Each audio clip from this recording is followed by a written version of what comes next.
Depuis mon investiture le 24 janvier 2019, notre pays s'est distingué par des progrès notables et une résilience des plus exemplaires dans un environnement dominé par des épreuves et des événements aussi imprévisibles que bouleversants qui ont eu à secouer le monde.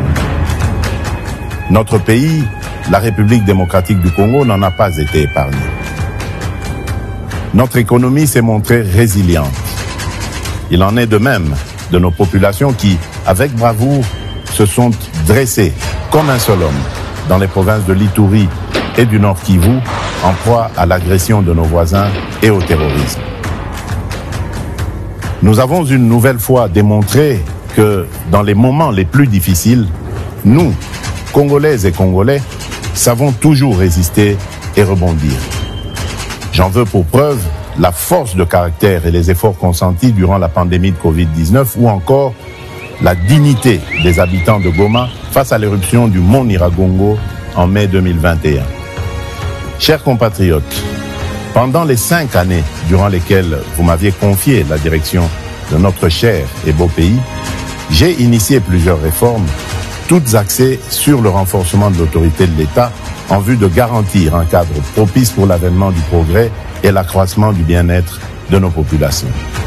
À cet effet, et convaincu que lorsque nous sommes unis, nous sommes plus forts et que notre force réside dans notre solidarité, j'ai initié en 2019 le programme de gratuité de l'enseignement de base qui a permis à ce que plus de 5 millions d'enfants renouent avec le chemin de l'école.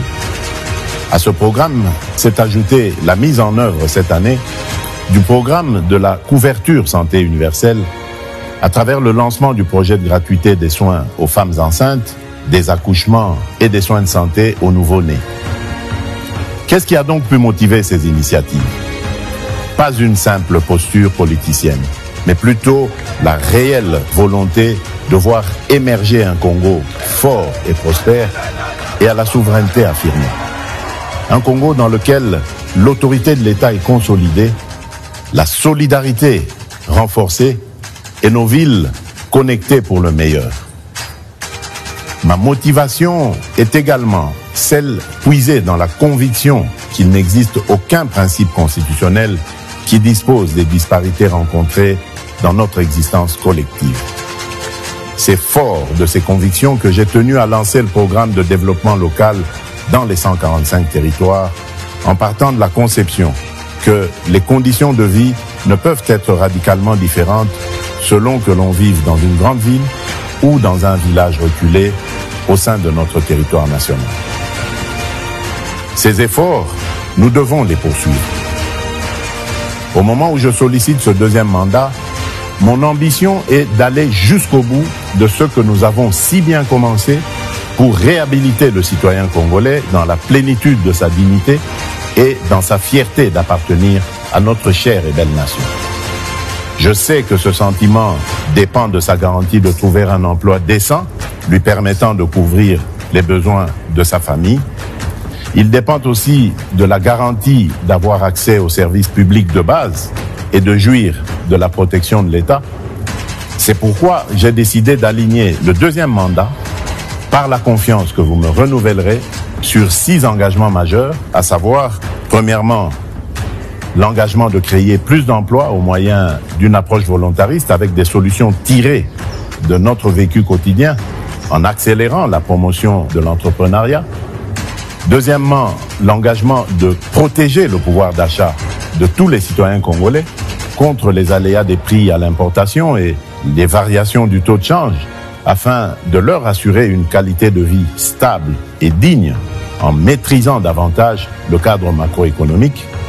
Troisièmement, l'engagement d'assurer avec plus d'efficacité la sécurité pour tous au moyen d'une restructuration profonde de l'appareil de sécurité et de défense, ainsi que la sauvegarde de nos intérêts par le renforcement de l'Académie diplomatique congolaise. Quatrièmement, l'engagement d'intensifier la diversification de notre économie et d'accroître sa compétitivité en procédant par l'intégration de l'espace national en un marché unifié pour mieux la préparer à la transformation des produits agricoles et miniers bruts. Cinquièmement, l'engagement de garantir plus d'accès aux services de base en assurant la réception des soins de santé de qualité et un accès universel à l'enseignement primaire et secondaire, à l'eau et à l'électricité, ainsi qu'à la protection sociale. Et enfin, l'engagement de renforcer l'efficacité des services publics à travers la construction et l'amélioration des infrastructures routières, aéroportuaires et touristiques, tout en réduisant la fracture numérique sur tout le territoire national. Oui, fort de tout ce que j'ai pu démarrer avec vous, ma conviction demeure qu'un nouveau Congo est réellement possible et je ne ménagerai aucun effort pour capitaliser sur les résultats déjà obtenus et les leçons apprises pour que cette vision de grandeur, tournée vers un futur meilleur, produise les résultats escomptés.